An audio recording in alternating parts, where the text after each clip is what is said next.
¿Alguna vez te has preguntado por qué Irán e Israel están siempre al borde del conflicto? ¿Por qué generación tras generación estos dos pueblos parecen destinados a enfrentarse? Esto no es solo política, no es solo religión, es profecía. Y cuando entiendes eso, todo cobra sentido.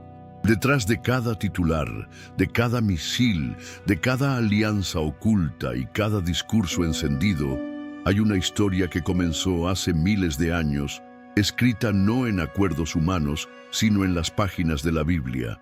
Una historia de dos hermanos separados por un destino, una promesa eterna y una batalla que más que territorial es espiritual. Muchos viven confundidos. Sienten miedo, angustia, incertidumbre. Se preguntan si lo que está ocurriendo en Medio Oriente es el fin o si es solo el principio de algo aún más grande.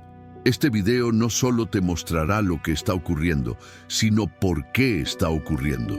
Y sobre todo, te dará claridad, discernimiento y esperanza.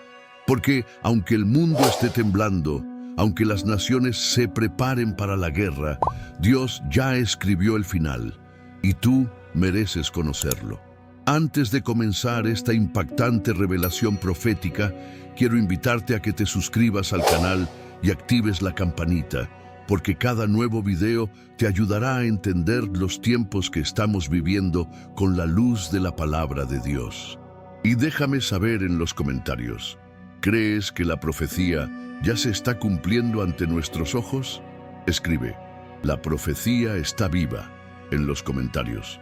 Cuando tú escribes, ayudas a que este mensaje alcance a miles de personas que hoy necesitan discernimiento, paz y dirección. Vamos juntos en esta misión. 1. El origen de las naciones, desde Abraham hasta el nacimiento de dos pueblos. Todo comenzó con un llamado divino. Un hombre llamado Abram vivía en Ur de los Caldeos, una tierra idólatra, rodeada de dioses falsos y culturas paganas. Pero un día, el Dios verdadero le habló y cambió su historia para siempre. Vete de tu tierra, de tu parentela y de la casa de tu padre, a la tierra que yo te mostraré. Haré de ti una gran nación. Génesis 12, 1, 2. Abram obedeció. No tenía mapas ni certezas, pero sí tenía fe. Dejó todo atrás y comenzó a caminar hacia lo desconocido, aferrado únicamente a una promesa, que sería padre de una gran nación. Pero los años pasaron y Sara, su esposa, seguía estéril.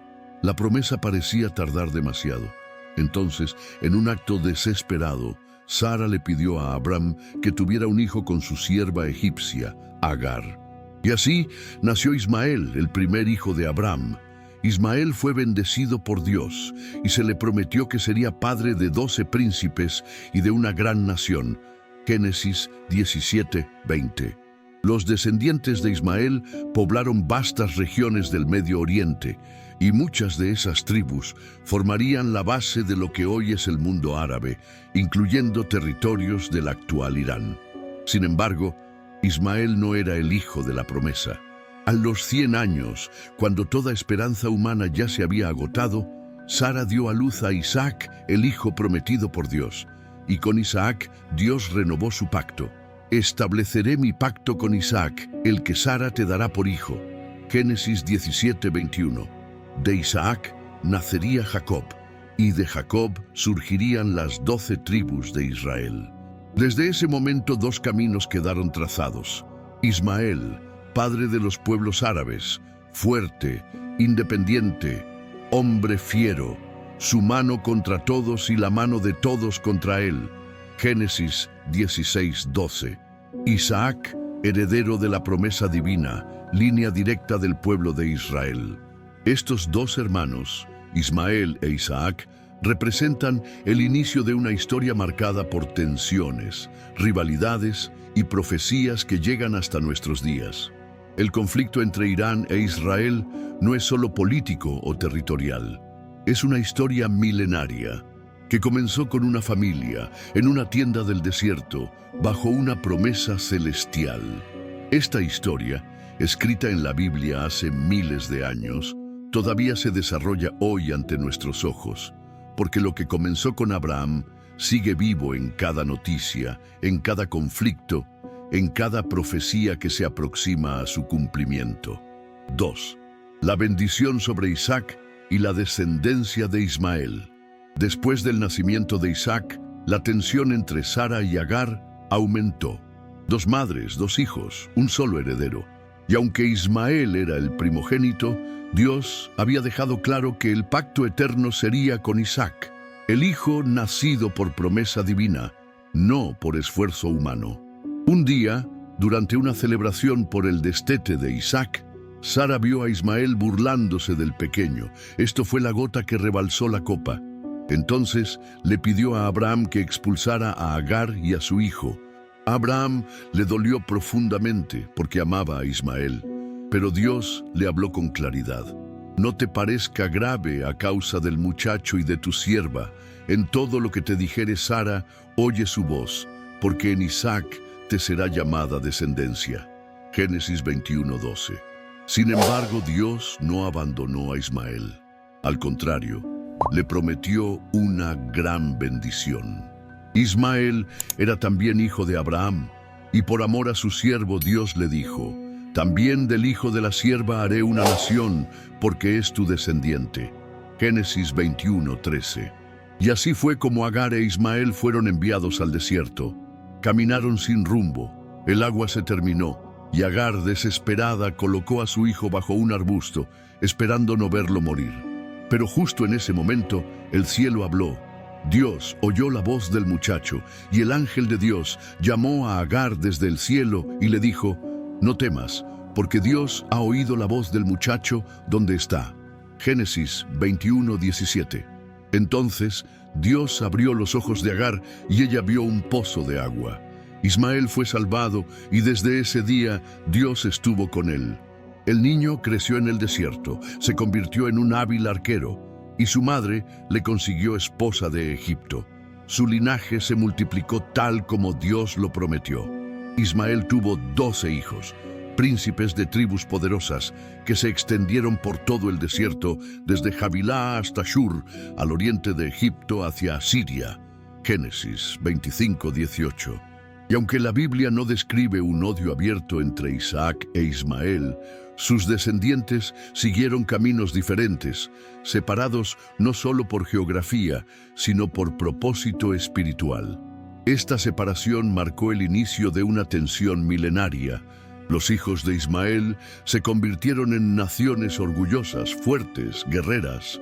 Con el tiempo, muchas de esas tribus formarían parte del vasto mundo árabe y en especial ocuparían territorios que más tarde serían conocidos como Persia, lo que hoy llamamos Irán. Mientras tanto, Isaac creció bajo el cuidado de Abraham y Sara. Su vida representaba la continuidad del plan divino. De su linaje vendría Jacob, de Jacob las 12 tribus, y de ellas nacería una nación única, Israel. Así se selló el destino de 2 pueblos, uno marcado por la promesa celestial, otro marcado por la bendición terrenal, ambos grandes, ambos poderosos, pero no iguales. Y desde entonces sus caminos, aunque paralelos, siempre han estado cargados de tensión, profecía y un destino que se entrelaza con los planes eternos de Dios. 3. El surgimiento de Elam en la Biblia, los antepasados de Irán. Para entender el papel de Irán en la historia bíblica, debemos retroceder hasta los orígenes de las naciones. En Génesis 10, conocido como la Tabla de las Naciones, la Biblia presenta a los descendientes de Noé después del diluvio. Uno de sus hijos, Sem, fue el padre de muchas naciones del Medio Oriente, y entre sus descendientes aparece un nombre clave, Elam. Los hijos de Sem, Elam, Asur, Arfaxad, Lud y Aram. Génesis 10:22. Elam fue, por tanto, un pueblo semita, y según los estudios bíblicos e históricos, sus descendientes se asentaron en la región que hoy conocemos como el suroeste de Irán, cerca del Golfo Pérsico.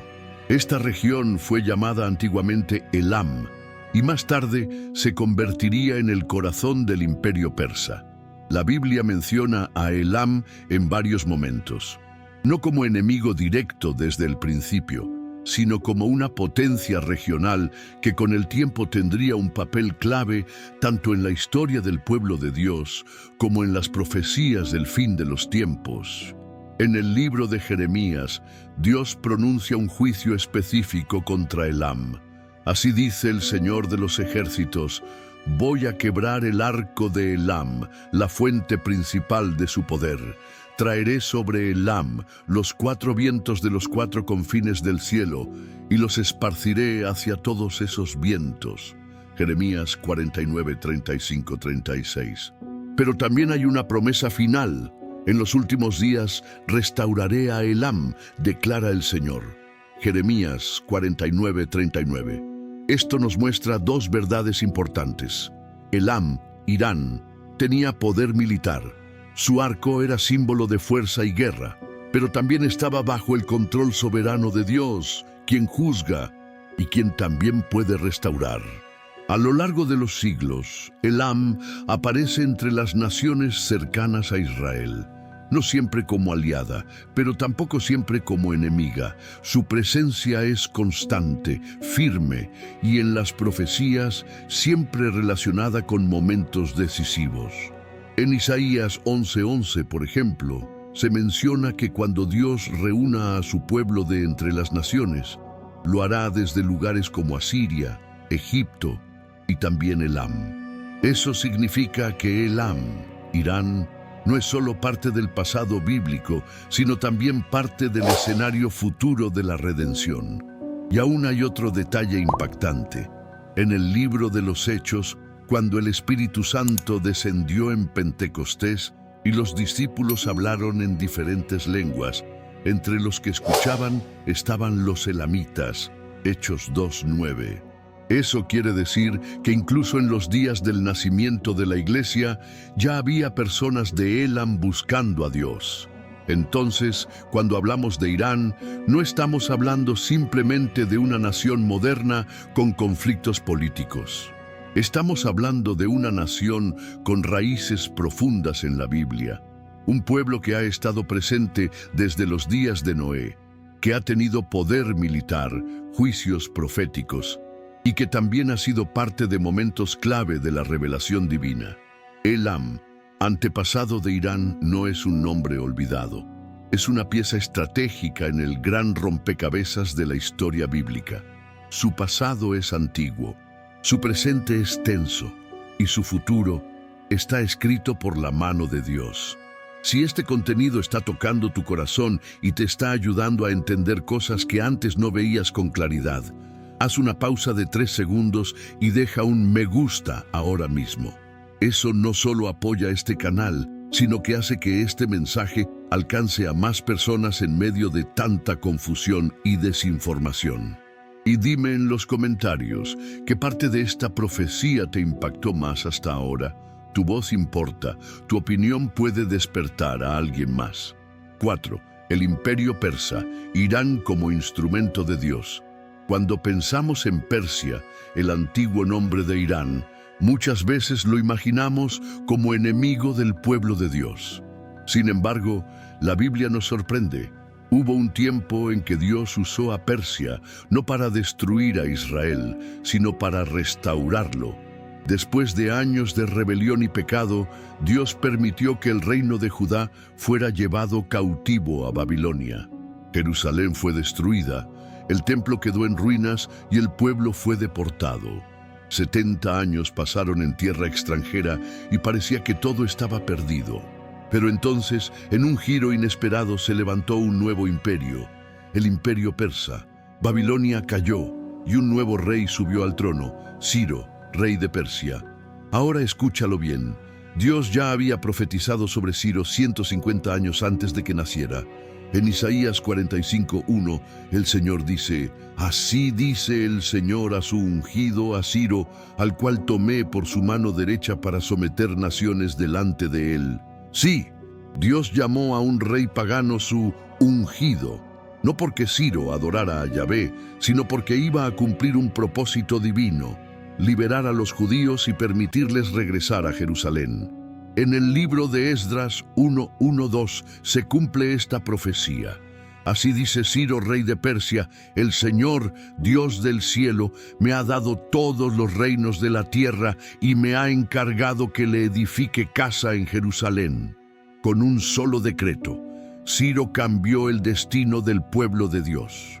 Ordenó que se reconstruyera el templo, que los utensilios sagrados del templo fueran devueltos y que los exiliados pudieran volver. ¿Quién lo hubiera imaginado? Un rey persa, descendiente de antiguos pueblos como Elam, siendo el instrumento escogido por Dios para restaurar la adoración en Jerusalén. Pero la influencia de Persia no terminó allí. Bajo el dominio persa surgieron otros personajes claves: Esdras, escriba fiel que enseñó la ley; Nehemías, quien reconstruyó los muros de Jerusalén; y Esther, la reina judía que salvó a su pueblo de la exterminación. Todo esto ocurrió dentro del territorio del imperio persa. La Biblia no esconde que Persia fue una potencia dominante, pero tampoco oculta que Dios puede usar a cualquier nación, incluso a las más poderosas, para cumplir sus planes eternos. Así, Irán, bajo su antiguo nombre, Persia, no fue solo espectador, fue protagonista, fue herramienta, fue parte del plan. Y esto nos deja una gran enseñanza.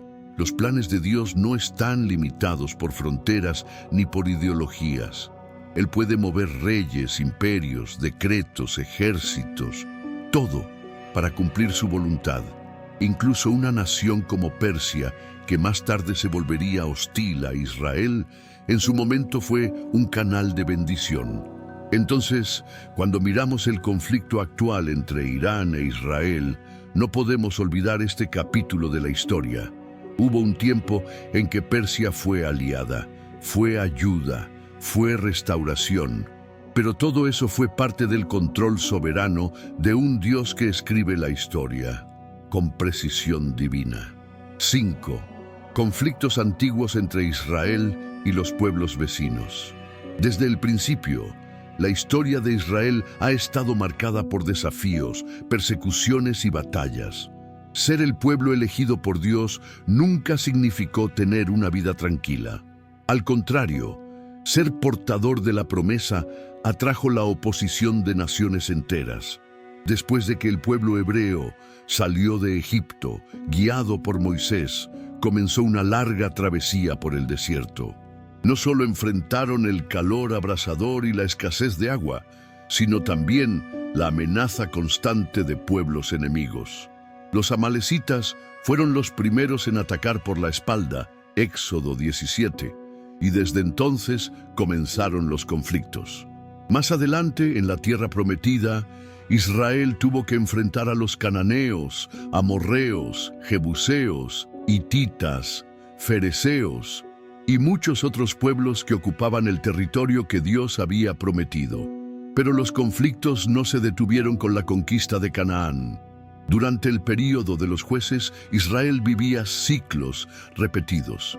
Caían en pecado, eran oprimidos por sus enemigos, clamaban a Dios y Él levantaba un libertador. Los enemigos más persistentes fueron los filisteos, quienes atacaban una y otra vez, robaban cosechas, saqueaban pueblos y mataban sin piedad. Más adelante, durante el reinado de Saúl y David, las guerras continuaron. Los moabitas, amonitas, edomitas, sirios, todos se levantaban contra Israel, algunos por odio, otros por ambición, pero muchos porque no soportaban la idea de que Israel fuera el pueblo del Dios verdadero. Y aunque en aquellos tiempos Persia, Irán, aún no era una nación enemiga declarada, su sombra ya se extendía por el horizonte. La región del este, donde estaban los antiguos elamitas y medos, ya tenía influencia, riqueza y poder militar.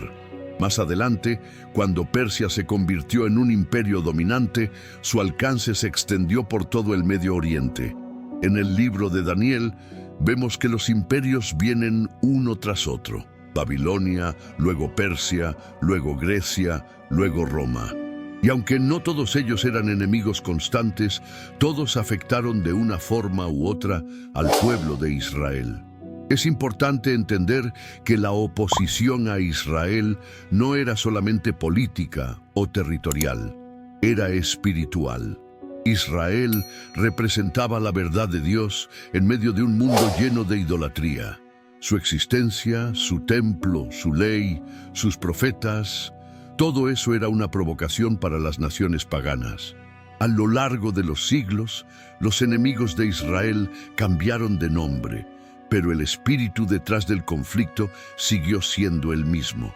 Una lucha entre la luz y las tinieblas, entre el propósito de Dios y la rebelión del hombre. Y así como en el pasado, hoy también vemos a Israel rodeado de tensiones y amenazas. Algunas de esas naciones, como Irán, se han convertido en protagonistas del conflicto moderno. Pero la raíz de todo esto no nació en un escritorio diplomático, sino en los antiguos campos de batalla de la Biblia. Desde Amalek hasta Amalecita moderno, desde Elam hasta Irán. La historia continúa. Pero una cosa ha quedado clara desde el principio. Dios siempre ha protegido a su pueblo, no sin pruebas, no sin dolor, pero nunca sin propósito. 6. La profecía de Ezequiel 38, el gran ataque del norte. Entre las páginas más impactantes de las Escrituras se encuentra una visión profética que ha desconcertado a muchos y despertado el interés de generaciones. La profecía de Ezequiel 38. Allí, el profeta, guiado por el Espíritu de Dios, nos muestra un conflicto futuro de proporciones globales. Un ataque masivo contra Israel que, según muchos estudiosos, aún no ha ocurrido. Dios le dice a Ezequiel: «Pon tu rostro contra Gog, en tierra de Magog, príncipe soberano de Mesec y Tubal, y profetiza contra él». Ezequiel 38:2. ¿Quién es Gog? ¿Qué representa Magog? Aunque los nombres no corresponden directamente a países modernos, muchos estudiosos coinciden en que Magog representa una región al norte de Israel, probablemente en el área de Eurasia, mientras que Gog es el líder de esta coalición hostil. Pero lo que llama aún más la atención es la lista de aliados que este Gog tendrá en su ofensiva. Entre ellos, uno resalta de inmediato: Persia, Cus y Fut con ellos. Ezequiel 38:5. Persia, la antigua nación que hoy conocemos como Irán. Sí, la Biblia profetiza que Irán estará entre los aliados que, en los últimos días, formarán una coalición militar contra Israel. Esta no será una guerra como las anteriores, no será una escaramuza fronteriza, ni una lucha por territorios. Ezequiel describe una ofensiva masiva, bien organizada, donde naciones de distintas partes del mundo se unirán con un mismo objetivo: borrar a Israel del mapa. Pero lo más impactante no es solo el tamaño de la coalición, es el momento en que ocurre. Ezequiel dice que este ataque se lanzará cuando Israel esté habitando confiadamente, en paz, sin muros, sin puertas, sin temor. Será en un momento en que el pueblo se sienta seguro, quizás luego de acuerdos diplomáticos o alianzas modernas. Es decir, cuando todo parezca estar en calma, la tormenta comenzará. Y aunque el texto no menciona fechas, ni tecnologías, ni gobiernos actuales, la mención de Persia, Irán, junto con Gog, Magog, Cus, Etiopía o Sudán, y Fut, posiblemente Libia, crea un mapa profético que cada vez se parece más al escenario geopolítico que vemos hoy en las noticias. El plan de Gog será claro: subirás contra un pueblo recogido de entre las naciones que mora en seguridad para tomar botín, para tomar despojos. Ezequiel 38:12. Un ataque estratégico, motivado por ambición, odio y arrogancia. Pero lo que Gog y sus aliados no saben es que están entrando directamente en el terreno del juicio divino. Esta profecía no solo es un anuncio, es una advertencia. Es un grito del cielo que nos dice: Dios no ha olvidado a su pueblo, Dios está viendo, Dios responderá. Y aunque Irán hoy se muestra como enemigo abierto de Israel, esta enemistad ya fue escrita. Esta alianza ya fue anticipada. Esta historia ya fue revelada por la boca de un profeta llamado Ezequiel, más de 2500 años atrás. 7. ¿Quién es Gog? ¿Qué representa Magog? Para entender la magnitud de la profecía de Ezequiel 38, no basta con leer los nombres, hay que profundizar en lo que representan.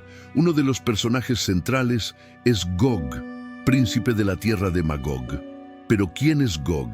¿Y dónde queda Magog?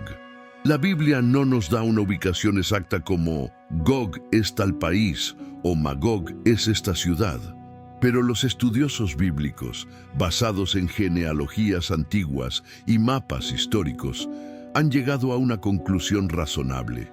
Magog era descendiente de Jafet, hijo de Noé, Génesis 10:2, y su territorio se ubicaba al norte de Israel, en las regiones que hoy corresponden probablemente a Eurasia, Asia Central o incluso Rusia. Gog, por tanto, no es un país, sino un líder, un personaje de autoridad, un comandante militar, probablemente un gobernante, que encabeza una coalición de naciones hostiles contra Israel. Lo que hace a Gog tan peligroso no es solo su poder, es su intención. Dios le habla directamente en la profecía y le dice: «He aquí, yo estoy contra ti, oh Gog, príncipe soberano de Mesec y Tubal». Ezequiel 38:3. Eso nos indica que no se trata simplemente de un conflicto político. Este hombre, Gog, se levanta contra el pueblo de Dios y por ende, contra Dios mismo.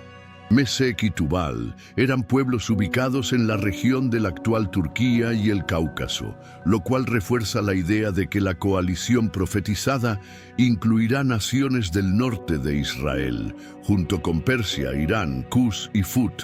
Esta alianza será grande, estratégica y peligrosamente coordinada, pero Gog no actúa por sí solo.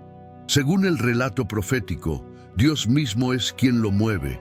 Así como endureció el corazón del faraón en tiempos de Moisés, ahora Dios lleva a Gog a hacer lo que ya estaba profetizado. Te haré subir y pondré garfios en tus quijadas y te sacaré con todo tu ejército. Ezequiel 38:4. Esto es impactante. Dios no es un espectador pasivo. Él está dirigiendo los eventos, incluso cuando parece que todo está en manos de líderes perversos. Él permite que Gog se levante, no para destruir a Israel, sino para mostrar su gloria y su poder delante del mundo entero. Y aquí viene un detalle poderoso. Gog no espera oposición, ataca confiado. Cree que encontrará un pueblo desprotegido, cree que la victoria será fácil.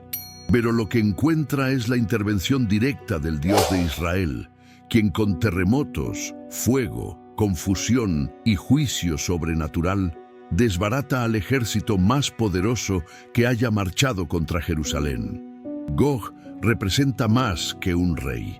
Es el símbolo del espíritu rebelde que se opone a Dios, el enemigo de lo santo, el anticipo de los sistemas mundiales que en los últimos tiempos se levantarán con arrogancia para desafiar la soberanía divina.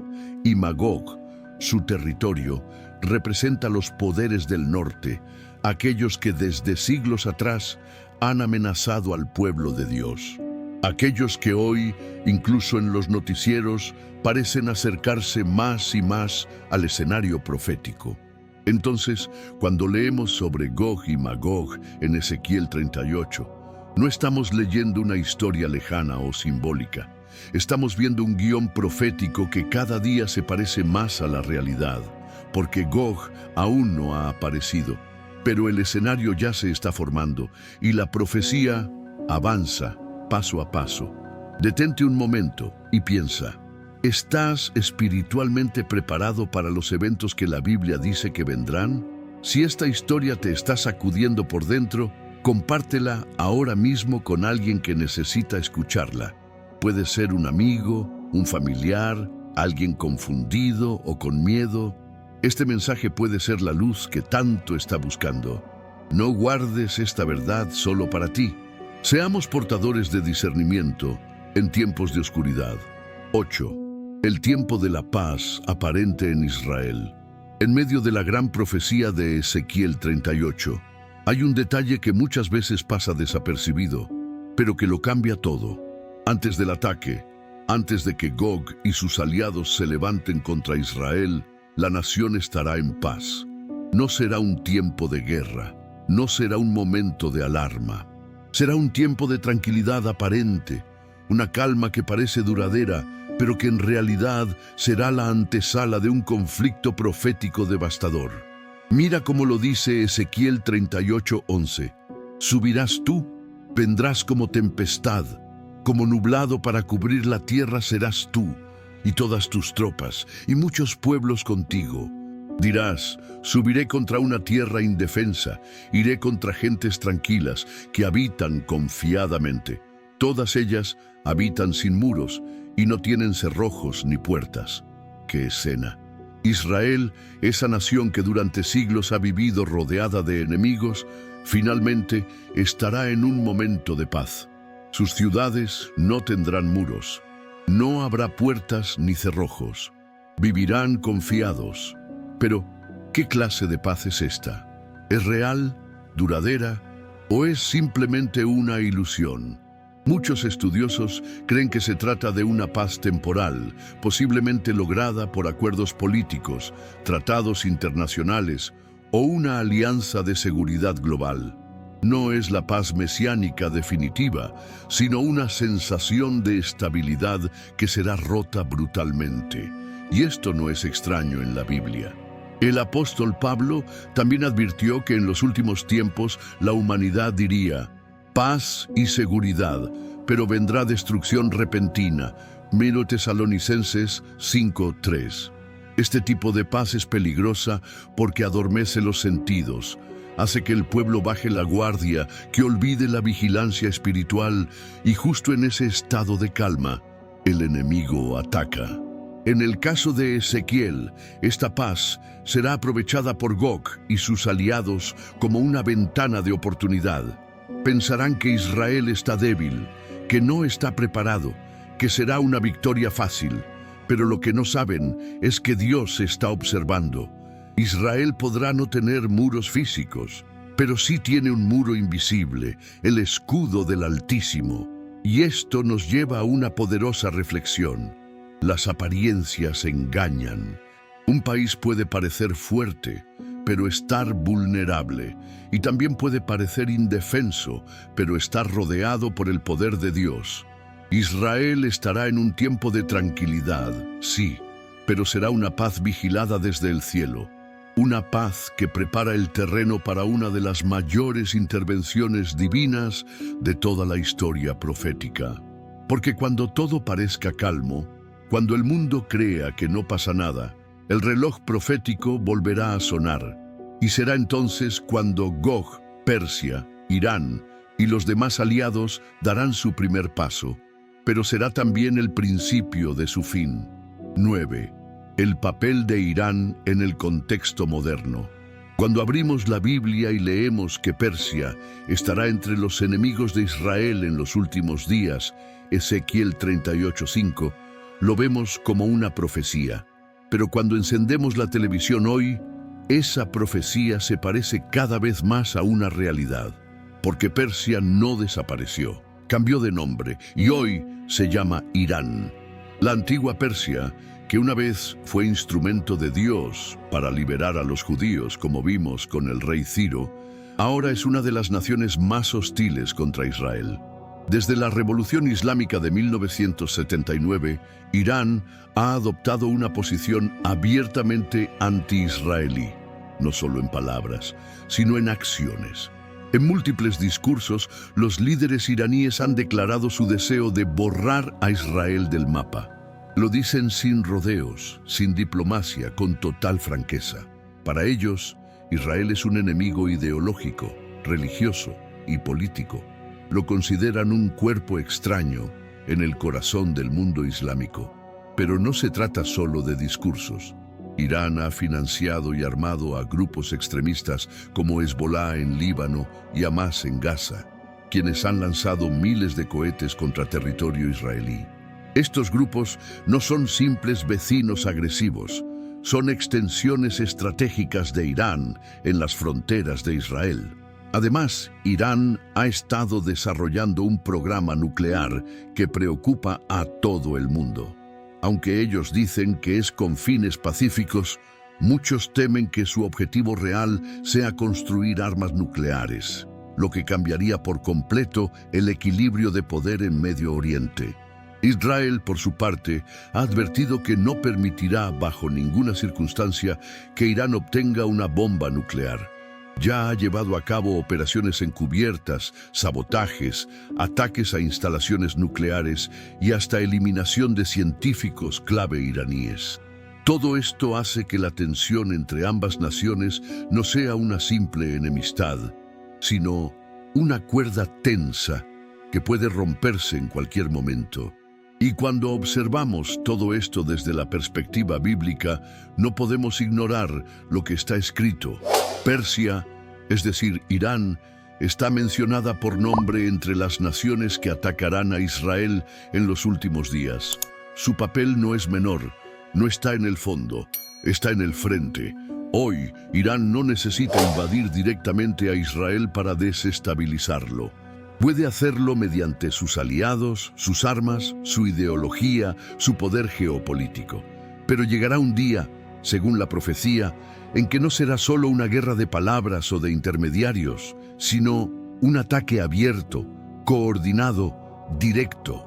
Entonces la pregunta ya no es si Irán odia a Israel, eso ya está claro. La verdadera pregunta es, ¿estamos viendo hoy los primeros pasos del cumplimiento de Ezequiel 38? Porque lo que fue escrito hace más de 2500 años, hoy aparece en titulares de prensa, y lo que parecía simbólico, ahora es geopolítico. La Biblia no se quedó en el pasado, la profecía no está dormida, Irán está en su lugar, Israel también, y el reloj de Dios sigue avanzando. 10. La guerra espiritual detrás del conflicto.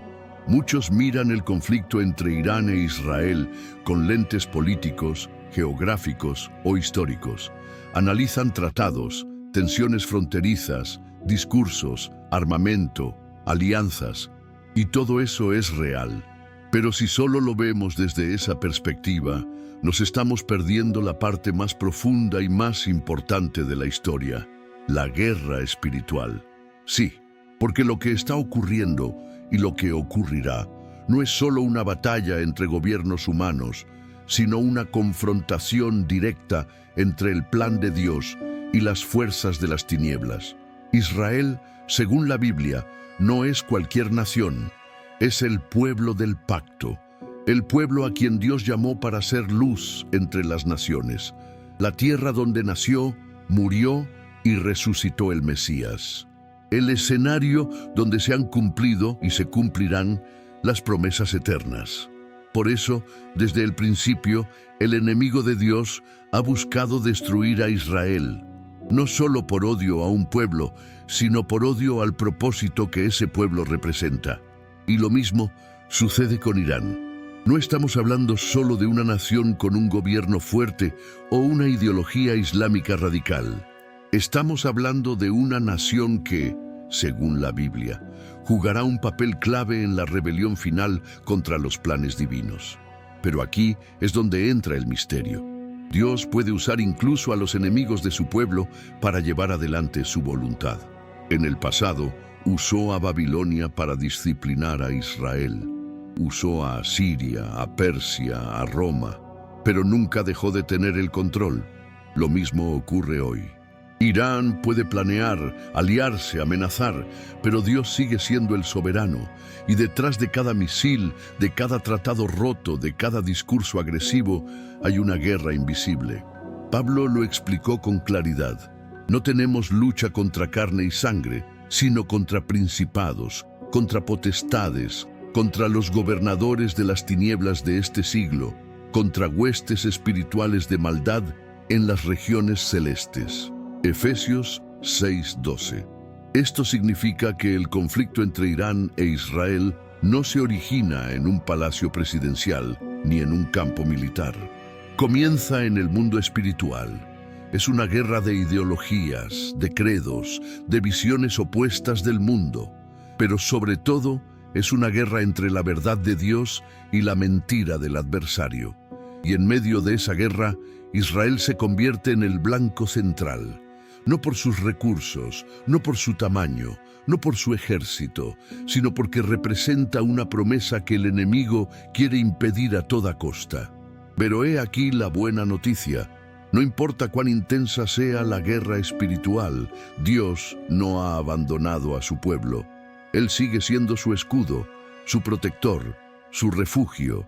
Y aunque los enemigos se levanten, aunque las amenazas aumenten, aunque Irán y otras naciones planifiquen la destrucción, la última palabra no la tiene el hombre, la tiene el cielo. Porque esta guerra, la verdadera guerra, no se gana con tanques ni con tratados. Se gana con verdad, con fe, con oración y con la intervención soberana del Dios de Israel. 11. El juicio contra Persia en Jeremías 49. Aunque Persia, el antiguo Irán, fue usada por Dios en ciertos momentos de la historia, como vimos con el rey Ciro, la Biblia también revela que vendría un tiempo en que Dios juzgaría a esta nación, no por casualidad, sino por decisiones, por orgullo, por violencia, por haberse levantado contra su voluntad. En el libro del profeta Jeremías, capítulo 49, encontramos una profecía poderosa, clara y profunda, dirigida específicamente a Elam, una de las regiones ancestrales que formaban parte de lo que hoy es Irán. Así ha dicho Jehová de los ejércitos: He aquí que yo quiebro el arco de Elam, parte principal de su fortaleza. Jeremías 49:35. ¿Notas las palabras? Dios dice, yo quiebro. No es el ejército enemigo, no es una alianza militar, es Dios mismo quien se levanta para quebrar su poder, y lo hace tocando lo que era su símbolo de fuerza, el arco. Elam era conocido por sus arqueros. Su habilidad con el arco era temida, pero ahora el Señor dice que esa fortaleza será derribada por su mano. Y continúa diciendo, traeré sobre Elam los 4 vientos de los 4 confines del cielo, y los aventaré a todos estos vientos, y no habrá nación a donde no vayan fugitivos de Elam. Petro 36. Impresionante. Dios declara que dispersará a este pueblo por toda la tierra. Ya no serán una potencia reunida, sino una nación esparcida, dividida, sin dirección. Este juicio no fue solo político o militar, fue espiritual y profético, y sigue aún más. Haré temblar a Elam delante de sus enemigos, y delante de los que buscan su vida, y traeré sobre ellos mal, el ardor de mi ira, y enviaré espada tras ellos hasta que los acabe. Beston 37. Este lenguaje fuerte muestra que Dios estaba profundamente ofendido con las decisiones y caminos de Elam. Ya no era un instrumento útil en sus manos. Ahora era un pueblo rebelde, altivo, peligroso, y el juicio sería inevitable. Pero lo más sorprendente de todo este pasaje está en su final, porque así como Dios anuncia destrucción, también deja una puerta abierta a la misericordia. Escucha bien lo que dice el versículo 39.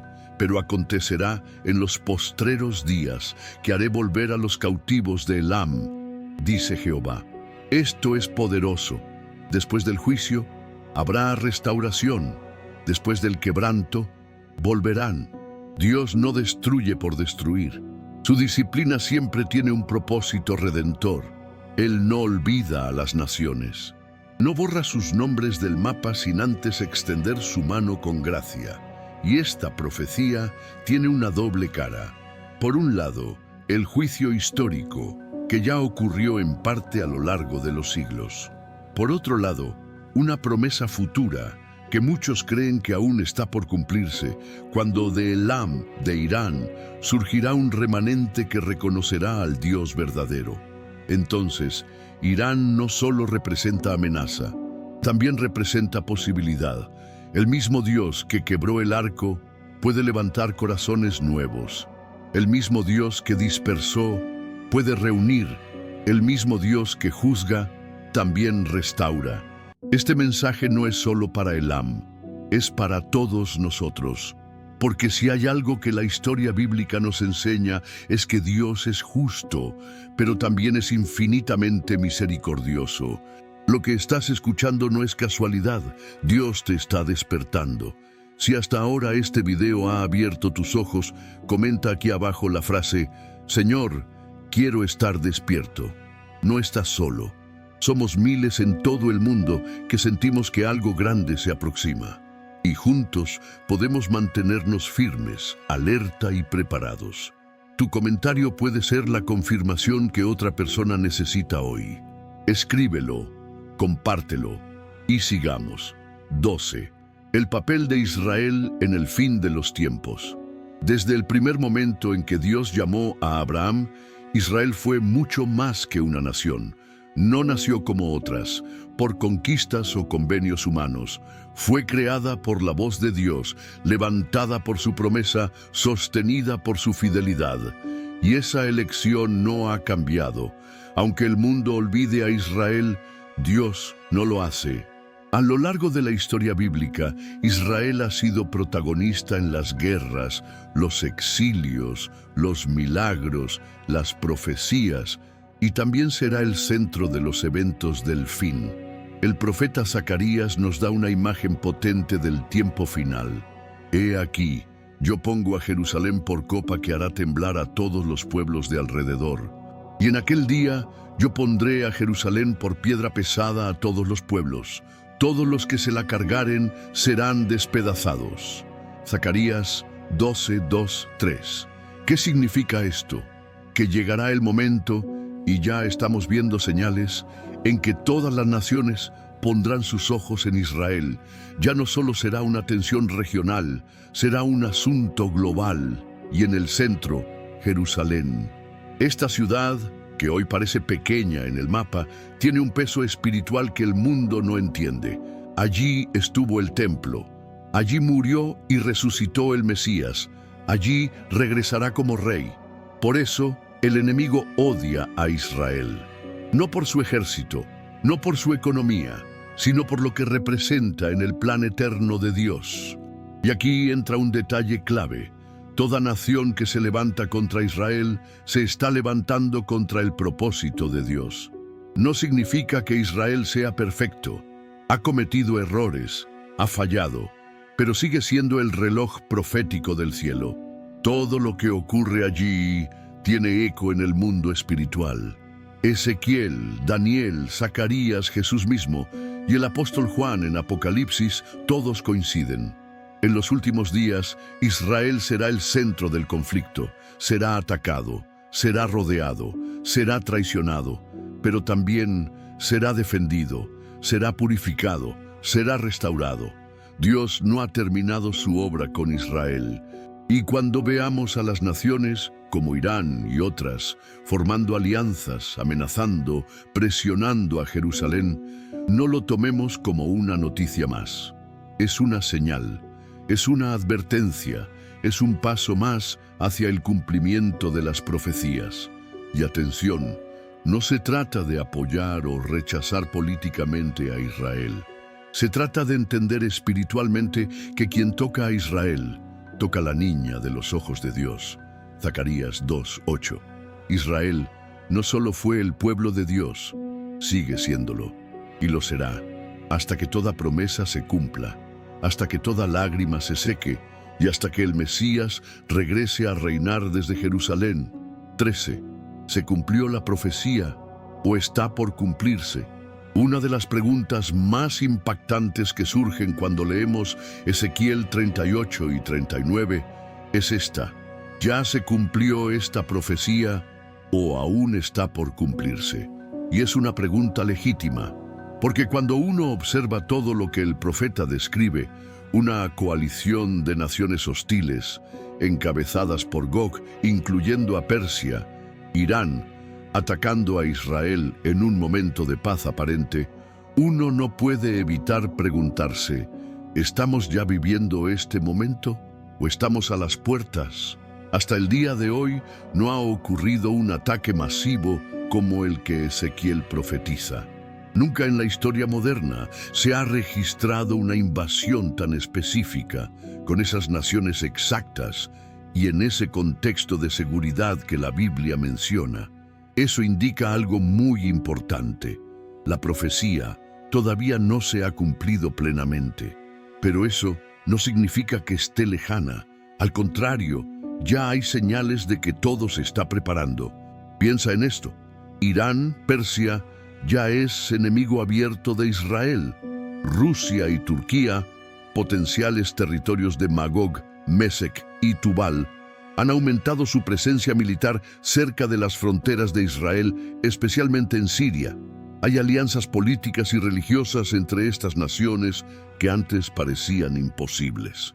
Israel, aunque vive en constante vigilancia, ha alcanzado un nivel de seguridad y confianza sin precedentes, construyendo acuerdos con naciones árabes que antes eran sus enemigas. Todo esto suena como un rompecabezas que está a punto de completarse. La imagen se está formando, las piezas están en su lugar. Y lo que antes parecía simbólico, ahora es geopolítico.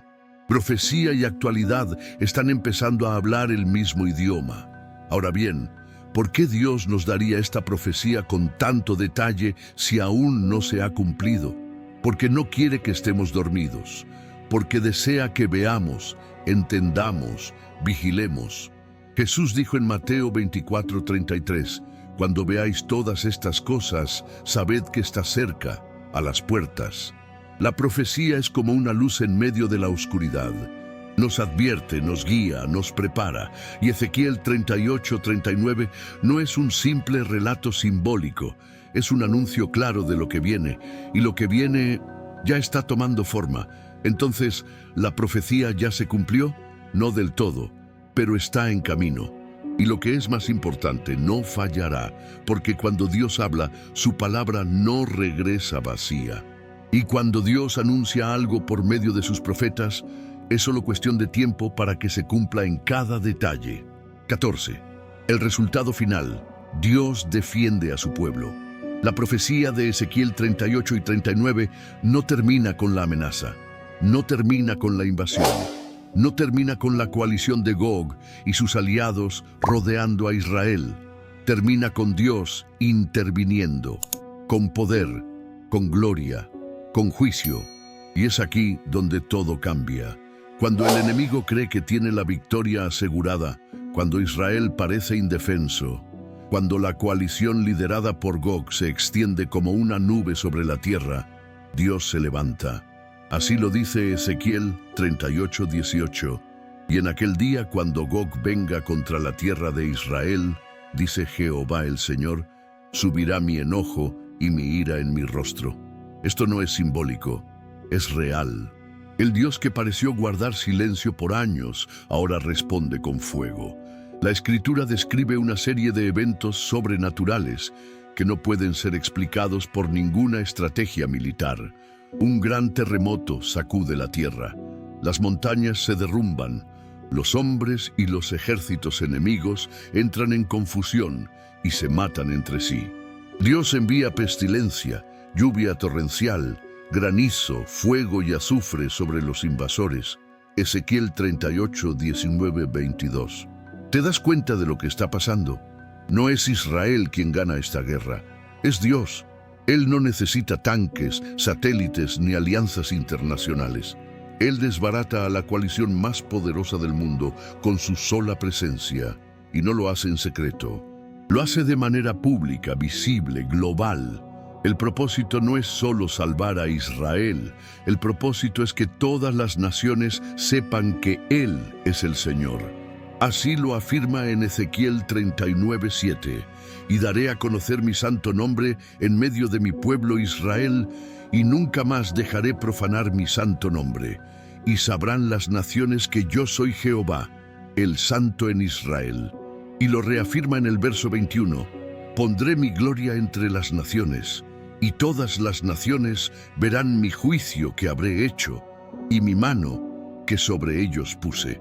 Este evento marcará un punto de quiebre en la historia. Las naciones verán que no se puede tocar a Israel sin enfrentar la respuesta del cielo.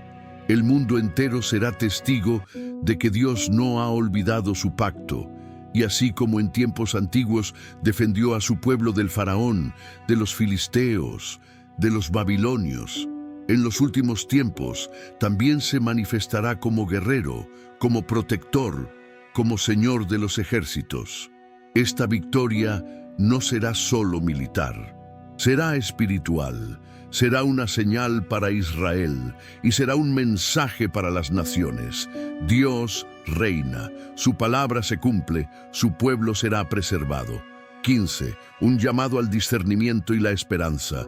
Después de haber recorrido toda esta historia, desde las raíces antiguas de Israel e Irán, hasta las profecías aún por cumplirse, surge una pregunta inevitable. ¿Qué hacemos con todo esto? Porque no se trata solo de acumular información profética, no es un ejercicio de curiosidad, no es para entretener con teorías, es un llamado, un despertar, un grito desde el cielo. La profecía no fue dada para causar miedo, sino para provocar discernimiento. Fue escrita para que, cuando todo esto comenzara a ocurrir, supiéramos en qué tiempo estamos viviendo. Y si abrimos bien los ojos, veremos que muchas piezas ya están en su lugar. Irán ya es hostil a Israel. Las alianzas profetizadas ya están tomando forma. El mundo camina hacia un colapso moral y espiritual. Y Jerusalén vuelve a ser el epicentro de los conflictos y de las promesas. ¿Qué más necesitamos para despertar? Jesús mismo nos advirtió en Mateo 24. Cuando veáis todas estas cosas, sabed que está cerca, a las puertas. No dijo que debíamos adivinar fechas, dijo que observáramos los signos, que discerniéramos, que no cayéramos en el error de la generación de Noé, que comía, bebía y se casaba, mientras el juicio se acercaba. Pero este mensaje no es solo advertencia, es también esperanza. Porque en medio de la oscuridad profética, en medio del conflicto entre naciones, Dios está obrando. Él sigue llamando a los corazones, sigue restaurando a su pueblo, sigue despertando a su iglesia, sigue salvando a los que oyen su voz. Y si estás escuchando esto hoy, no es por casualidad, no es solo porque te interesan las profecías, es porque Dios te está llamando a vivir despierto, a caminar con discernimiento, a poner tu esperanza no en los gobiernos ni en las naciones, sino en el Rey que viene. Porque sí, todo esto terminará un día, y cuando el polvo de las guerras se asiente, cuando Gog y sus ejércitos hayan sido vencidos, cuando las naciones vean la gloria de Dios manifestada sobre Israel, entonces comenzará una nueva era, un reino eterno, una paz verdadera. ¿Y tú, en qué lado estarás? Después de escuchar toda esta historia, después de ver cómo Irán, Israel y las profecías de Ezequiel y Jeremías se conectan como piezas de un rompecabezas profético, solo queda una pregunta. ¿Dónde estás tú en medio de todo esto? Porque esto no es solo un conflicto entre naciones. Es un reflejo de la guerra espiritual que también ocurre dentro de nosotros. Una lucha entre el temor y la fe, entre la confusión del mundo y la verdad de Dios. Muchos viven con ansiedad al ver las noticias. Otros prefieren ignorar lo que está pasando. Y algunos sienten que no tienen ningún control sobre lo que viene. Pero hay algo que debes recordar. Dios no nos dejó a oscuras, nos dio su palabra, nos dio señales y sobre todo nos dio esperanza. No importa cuán oscuro se ponga el panorama, ni cuán fuerte ruja el conflicto. El fin no está en manos de los gobiernos, ni de los ejércitos, ni de las bombas nucleares. El fin está en manos del Creador. Y Él prometió defender a su pueblo, cumplir su propósito y restaurar todas las cosas. Así que no te quedes paralizado por el miedo. ni anestesiado por la rutina. Levántate, abre los ojos, prepárate, porque lo que viene no solo es juicio, también es redención, y tú puedes ser parte de ella. Si llegaste hasta aquí, no es por casualidad. Dios te está hablando. Te está mostrando que el conflicto entre Irán e Israel no es solo historia ni política, es profecía viva. Por eso, te invito a suscribirte ahora mismo si aún no lo hiciste y activar la campanita para no perder ninguno de los próximos contenidos que profundizan en la verdad bíblica de los últimos tiempos. Y por favor, comparte este video con al menos una persona que necesita abrir los ojos espirituales. Déjame en los comentarios. Quiero entender los tiempos de Dios. Tu comentario puede ser la chispa que despierte a alguien más. Nos vemos en el próximo video. Hasta entonces, mantente firme, vigilante y lleno de esperanza, porque la profecía no está muerta, está a punto de cumplirse.